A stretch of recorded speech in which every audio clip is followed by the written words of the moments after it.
Welcome to the deep dive. When you picture New Jersey, maybe it's, the shore or maybe those really bustling highways. But what if I told you that beneath that kind of familiar surface lies this history that's so steeped in lingering spirits and just unexplained stuff, it would truly get under your skin.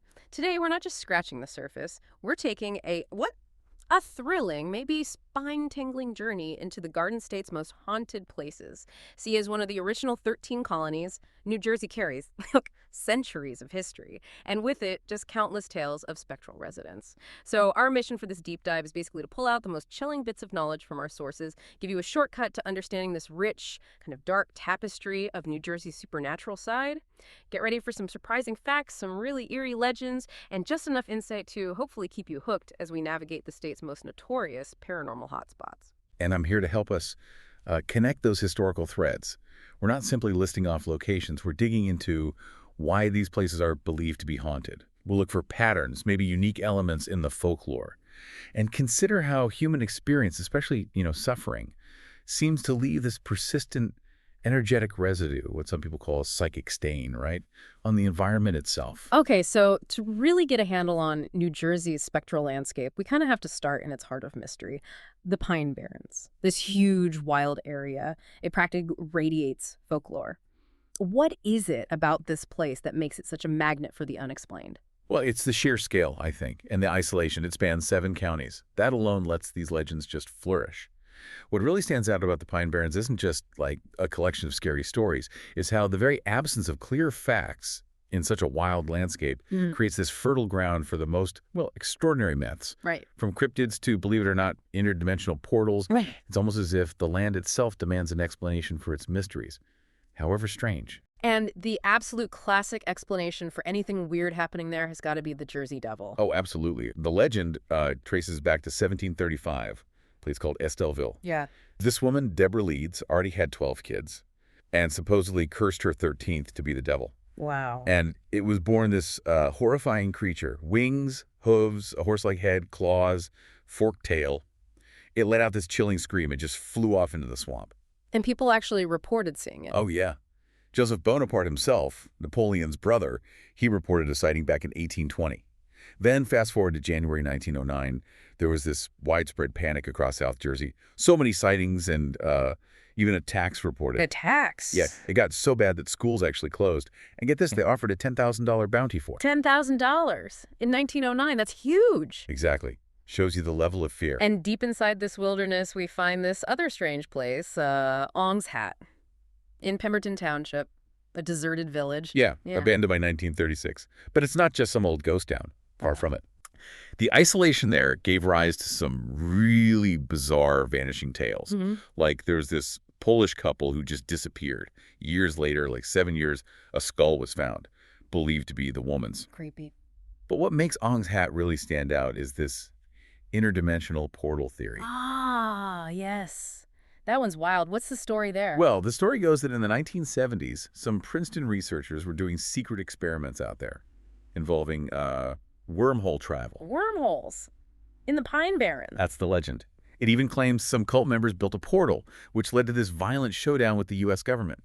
The survivors supposedly just escaped into another dimension. Okay, that's next level weird, even for the Pine Barrens. It really shows how extreme isolation can breed theories that go way beyond just ghosts, straight into science fiction territory. All right, so from the deep woods, let's shift to a road, a highway whose name alone just sends chills down your spine. Shades of Death Road, Warren County. Yeah, that name. It's definitely not an accident. I mean, it sounds like something out of a horror movie. What's the real story behind such a grim name? Well, it points to a really bloody past. We're talking highway robberies, murders, even stories of unruly squatters fighting over women. And the legends say locals got so fed up with the violence they took matters into their own hands. Started hanging highwaymen from low branches along the road. Grim justice. Very. And just off the road, there's Ghost Lake. It's known for these weird, eerie vapors and this creepy glow. Legends say the mist is like the spirits of Native Americans whose bodies were thrown in, or maybe victims of witchcraft. People report seeing ghostly shapes rising right out of the water. And the tragedies kept piling up, right? There was a murder highway stretch. Yeah, where robbers targeted travelers. Specific stories mention a Bill Cummins being shot, and even a woman who supposedly beheaded her husband there. Plus, you hear about this glowing white orb that chases visitors sometimes, and a spectral deer that appears to warn drivers. It feels like centuries of death just soaked into the place. People report feeling this deep sadness driving over spots where a family of 12 is supposedly buried in shallow graves right under the road. It's a really sobering thought, isn't it? But if there's one road that truly weaves together a whole tapestry of terror, it's got to be Clinton Road in West Milford. It's earned that title, New Jersey's most notorious haunted hotspot, often called the most haunted road in America. Yeah, I've definitely heard of Clinton Road. It's infamous. What kind of specific terrors are we talking about? Oh, it runs the gamut. Ghostly phantoms, phantom vehicles, some supposedly driven by escaped lunatics from nearby institutions, sinister figures seen lurking in the woods. Okay, wow. Then there's Dead Man's Curve. The legend there is about a young boy's ghost. If you throw coins into the river, he supposedly throws them back. Maybe drowned there or fell off the bridge. Just tragic. And it's not just ghosts, right? There's darker stuff reported too. Yeah, that's the other layer. Reports of satanic rituals, even KKK activity in the woods nearby. The advice is pretty stark. Don't leave your car at night, period. Chilling. What about the strange creatures? I remember hearing something about Wolfie? Right, Wolfie. Described as maybe a hellhound or some kind of albino wolf-dog hybrid. And other weird animal sightings, too. Some people try to link it back to that old jungle habitat attraction nearby. It closed in '76, and the theory is maybe some animals got loose or were released. Plausible, maybe? Maybe. But the road's darkness isn't just folklore. It has a real-world connection to crime, sadly. It was used as a disposal site for one of the victims of the mob hitman, Richard Iceman Kuklinski. Oh, wow. I didn't know that. Yeah. So Clinton Road. It feels like a place where the darkness of the living and the dead really do seem to converge. It's intense. Okay, moving from these wild landscapes and terrifying roads, let's talk about places of confinement. Prisons, asylums. These spots seem to hold on to a different kind of energy, don't they? That psychic stain you mentioned seems really relevant here, like the residue of intense suffering. Absolutely. And a prime example is Burlington County Prison in Mount Holly. Right. It's actually a national historic landmark. Built way back in 1811. It's considered, pretty progressive for its time architecturally, fireproof construction, things like that. But it saw a really grim history right up until it closed in 1965. They had on-site executions for capital crimes. Guards were killed during escape attempts. There's even a rumor a body is buried somewhere on the grounds. And that suffering, it feels like it's literally echoing through the walls. Our sources mention hearing moaning, clanging chains, desperate whispers. Yeah, very common reports.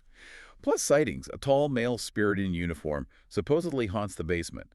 Electronic gadgets go haywire on the third floor.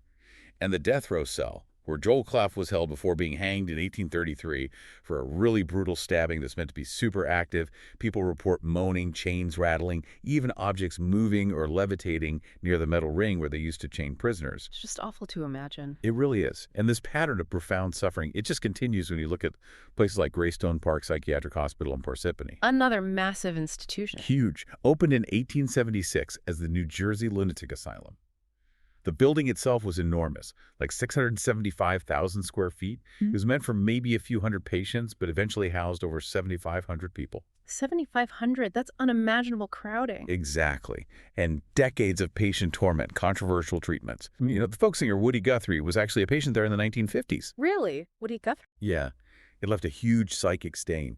Even though the original buildings are gone now, demolished, the memory of that despair, it just hangs over the area. You can almost feel it. It sounds like it. And there's a similar story with the Essex County Hospital Center, right? Overbrook Asylum in Cedar Grove. Yeah, Overbrook. What's really chilling there is just the sheer scale of the suffering. Yeah. And how it seems to have solidified into these persistent paranormal phenomena. It was this Gothic-style place built in 1896, kind of isolated, meant to be a place of solace. But it became, as one source put it, a monument to human suffering. And there were specific terrible incidents. Horrific ones. Right. Get this. December 1917, the boilers failed during a really bitter winter. 24 patients froze to death. Oh, my God. And after World War II, there were reports that as many as 150 patients just vanished, disappeared without a trace. How does that even happen? Nobody knows for sure. Record keeping was probably chaotic. Conditions were terrible. And the treatments? Barbaric. Hydrotherapy, electroshock, even prefrontal lobotomies, sometimes done without anesthesia. It's just Nightmare after nightmare. Absolutely. Over 10,000 deaths occurred there over its history. So it's really no surprise that urban explorers who sneak in report seeing this large, dark apparition described with like an elongated torso and a visible spine. Plus, disembodied whispers, footsteps, the usual terrifying stuff. These places really highlight how that kind of sustained, systemic human suffering seems to leave this deep, almost physical imprint, doesn't It it? really does. It goes beyond just one tragic event. It's like the collective despair becomes so potent it almost warps the reality of the place. Look at Trenton Psychiatric Hospital. It's infamous because of Dr. Henry Cotton. Ah, the guy who thought removing organs would cure mental illness. That's him. He performed surgeries, often without anesthesia, pulling teeth, tonsils, colons, believing infection caused insanity. Dozens of patients died as a result of his treatments. Unbelievable. So again, not surprising that people report hearing victim spirits screaming or seeing shadow figures in the empty wards. The torment just lingers. And some places almost embrace that darkness now, like Brighton Asylum in Passaic. Right. It had this terrible reputation when it was open inhumane conditions, isolating the most violent patients, gruesome experiments, staff disappearing mysteriously. It closed down in 1952. But then in 2011, it actually reopened as a haunted attraction. Yeah. But even as an attraction, its original terrifying reputation for real paranormal activity just persists. Yeah. People still get spooked there, for real. Okay, let's shift gears a bit. From these large institutions to more personal spaces. Haunted houses, historic homes. It seems like deeply personal histories can leave just as profound a spiritual imprint, maybe even more so sometimes. I think that's often true. Let's look at the Spy House, also known as the Seabrook Wilson House down in Port Monmouth. Okay. This place is old, like built around 1650, one of New Jersey's oldest surviving homes. And it has this amazing history. It served as a tavern, but also a crucial spy post during the Revolutionary War. The owner was secretly feeding info about the British to the colonial forces. A real spy house. That history alone is incredible. Exactly. Yeah. And maybe that deep history contributes to why it's so often cited as one of the most haunted places in America. And the list of reported ghosts is just staggering, isn't it? It really is. You've got everything. There's the White Lady, supposedly an 18th century presence, kind of protective. There's a ghostly dog searching for its owner who was murdered. And the pirate, Captain Morgan? Ah, yes, the infamous Captain Morgan. Legend says he used the basement to hide treasure and commit various crimes. People report seeing him down there, even threatening visitors, including children. That's pretty intense. Definitely. Plus playful child spirits, revolutionary soldiers, mysterious music. It's like a whole cast of characters. It really is. Moving south to Cape May, there's the Emlyn Physic Estate, a beautiful, grand Victorian mansion from 1879. It was home to Dr. Emlyn Physic Jr., his mother, and his two aunts. And the haunting started after the family passed away. That's the story. Later owners were apparently scared off by noises, things happening they couldn't explain. People report phantom touches, seeing a woman in vintage clothing, and ghostly dogs. Huh. Dr. Physics Aunt Emily was apparently a huge dog lover, so maybe they're hers. Dogs, too. That's kind of sweet, in a spooky way. Yeah. And there's supposedly an audio recording with a disembodied child's voice on it. Plus the usual cold spots, sudden temperature drops, classic signs. The personal attachments there seem really strong. Then there's the proprietary house in Perth Amboy. That one's unique, right? The only remaining royal governor's mansion. Exactly. Completed in 1764, it was home to William Franklin, Ben Franklin's son, who was the last royal governor. So major historical significance during that whole revolutionary period. And that history seems reflected in its ghosts. Seems like it. Reports mention a ghostly Revolutionary War soldier, a woman seen in the dining room window, and this story about a young boy in blue who apparently led a delivery worker up to the third floor. Huh, let him where? Just up there, like he wanted to show him something, or maybe just interact. And the wine cellar, which some say might have been used as a dungeon back in the day, is considered a real hot spot for activity. Was this one investigated? It was. It featured on Sci-Fi's Ghost Hunters back in 2008. And another group, Jeju MPS, reported EVPs, those electronic voice phenomena, plus EMF fluctuations, weird sounds, and investigators feeling like they were touched on the neck near the tea room. That feeling of being touched, that's Yeah. always extra creepy. Now, this raises a question. What makes spirits stick around so strongly, especially when a place becomes, say, a museum, like Ringwood Manor? That's a great question. Ringwood Manor, this huge 51-room Victorian mansion, built originally around 1740, now a museum and a state park. It fascinated Hans Holzer, the father of the paranormal. Oh, yeah, Holzer. He thought it was special. He called it his most interesting haunted location. His investigations supposedly turned up figures like General Robert Erskine, George Washington's mapmaker, seen with a lantern, or near his grave overlooking the pond. Holzer even claimed Mrs. Erskine spoke through a medium, telling him to leave. Wow, telling the ghost hunter to get out. Apparently so. And there are stories of unmarked graves of French soldiers near the pond, their whispers heard, their figures seen walking. But there's also tragic servant stories. Jackson White, a servant supposedly beaten to death for stealing food. His spirit reportedly haunts a second-floor room. People hear soft crying, footsteps, objects fall. And the bed in his room is sometimes found with the sheets all rumpled, like someone's been sleeping there. That's incredibly sad. But not all hauntings are sad or scary, right? What about the Cranberry Inn? Right, the Cranberry Inn seems different. Parts of it date back to the mid-1700s, became an inn around 1780. There's a strong rumor it was a stop on the Underground Railroad. The attic used to hide people escaping slavery. That's amazing history, and the ghosts are friendly. That's what the current owners and staff seem to think. They've hosted lots of ghost hunters. Staffs report doors opening mysteriously, like for a pregnant employee whose hands were full. Some even claim they get telepathic messages, like turn off the lights. Telepathic messages from ghosts. According to some psychics who visited, yes. They say the ghosts are friendly, just really attached to the inn. It's a nice change of pace, isn't it? It really is. And quickly, there's the Stephen Crane house in Asbury Park, home of the author. Yeah, former home of Stephen Crane, who wrote The Red Badge of Courage. Now it's a museum. This one's interesting because the ghosts are supposedly playful, but also kind of mischievous children. Laughter, crying. But some visitors have even reported being, like, hit on the head with fireplace tools. Ouch. Playful, but maybe a little dangerous. Seems that way. And Crane himself actually wrote about local ghost stories back in 1894, an article called Ghosts on the New Jersey Coast. So maybe he knew something. Okay, so we've covered roads, institutions, homes. Now let's look at some really singular, unique sites. Places known for one specific chilling legend or feature, where the uniqueness itself is spooky.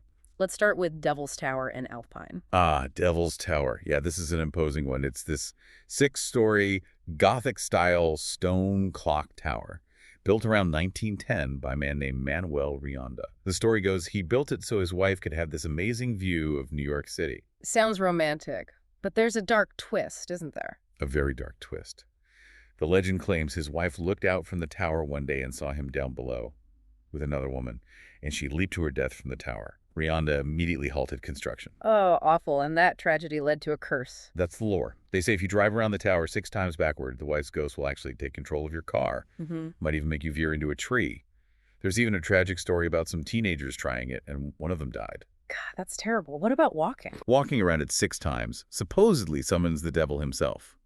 And people report hearing odd noises, screams, even feeling pushed by something unseen. Attempts to demolish the tower apparently resulted in construction worker deaths from falls. It seems determined to stay. Yikes. Okay, from a cursed tower to a cursed tree, the Devil's Tree in Bernards Township. Right. This isn't just any old tree. It's this solitary, really gnarled oak, twisted, dead-looking branches. It just looks evil. And its reputation is infamous. What kind of dark history does it have? Well, the legends are pretty grim. Some say it was a KKK meeting spot back in colonial times, used for lynching slaves. Another story tells of a local farmer who murdered his entire family and then hanged himself from this specific tree. Just horrible. And there are supernatural effects associated with it, too. Oh, yeah, really strange ones. People claim snow refuses to fall near it, like there's a circle around the base where snow won't stick, and the ground beneath it is supposedly always warm, even in deep winter. Warm ground. The legend says it's from the heat of the souls of those who suffered and died there. People also report seeing ghastly visions if they get too close. The township actually had to fence it off because people kept trying to chop it down or vandalize it. And there's something about a truck and a portal. Yeah. Legends also mention this phantom black Ford pickup truck that chases visitors away. And the nearby head rock, or maybe the tree itself, is sometimes called warm to the touch and considered a portal to hell. A portal to hell, okay. Which brings us to the actual gates of hell in Clifton. Right. Not a tree this time, but a network of storm drains. A whole labyrinth underground, apparently. It had this horrifying allure. Storm drains. What makes them the gates of hell? The legends are intense. Rumors of blood-soaked rituals happening down there, secret chambers hidden within the network, even sightings of a glowing skull. Some people genuinely believe it's an actual hellmouth, a direct entrance. Sounds incredibly dangerous, even without ghosts. Extremely. It's known for flash flooding, and the water is apparently foul-smelling. People exploring have reported finding animal bones, possibly from sacrifices. They hear strange whispers. And there's this figure called Red-Eyed Mike, who supposedly guards a portal down there. Red-eyed Mike. Yeah. But honestly, the sources warn that the living people who hang out down there might be more dangerous than any ghosts. It's just not a safe place to explore. Good advice. Okay, shifting again, how about the Absecon Lighthouse in Atlantic City? Lighthouses always feel a bit spooky. They do, don't they? And Absecon is impressive. Tallest in New Jersey, third tallest in the U.S., and it's old, dates back to 1857. It was actually built because of a terrible shipwreck nearby in 1854, the Powhatan. Over 300 people died in what they started calling Graveyard Inlet. So it was born from tragedy, Right. and the Jersey Devil showed up here too? Believe it or not, yes. The first recorded haunting there was apparently in 1905.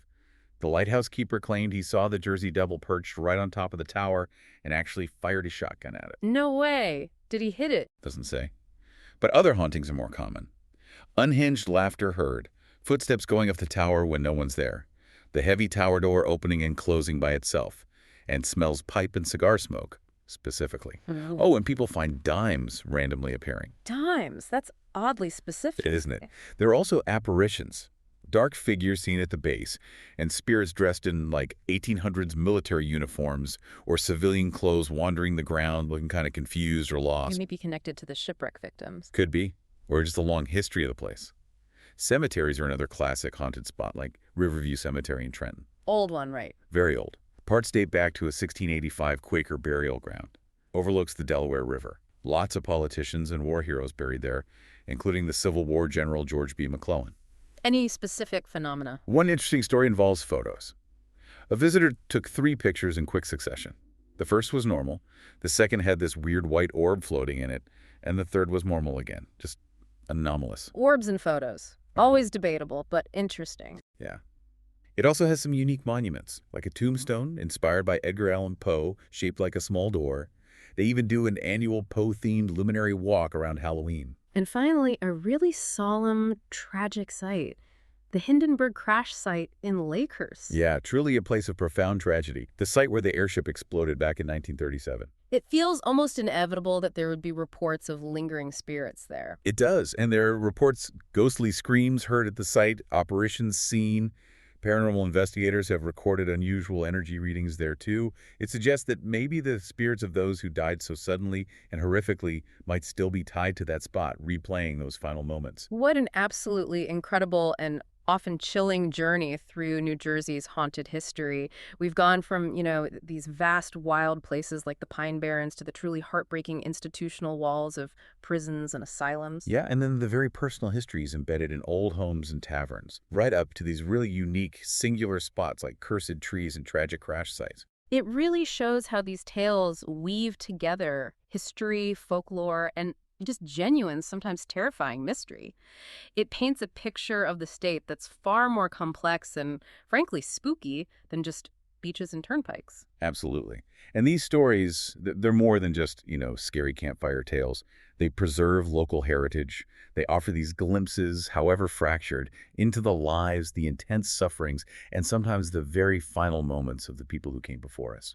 They really remind you that the past isn't always gone, that certain events, certain emotions, they seem to leave this lasting impression, not just in memory, but maybe somehow on the fabric of the world itself. So next time you're driving through New Jersey, maybe down one of those roads that seems perfectly ordinary, just take a moment. Consider the centuries of history rolling beneath your wheels, listen for the whispers maybe carried on the wind, and entertain the possibility that the Garden State's spectral residents, well, they might still be waiting to share their stories, waiting for someone brave enough to listen.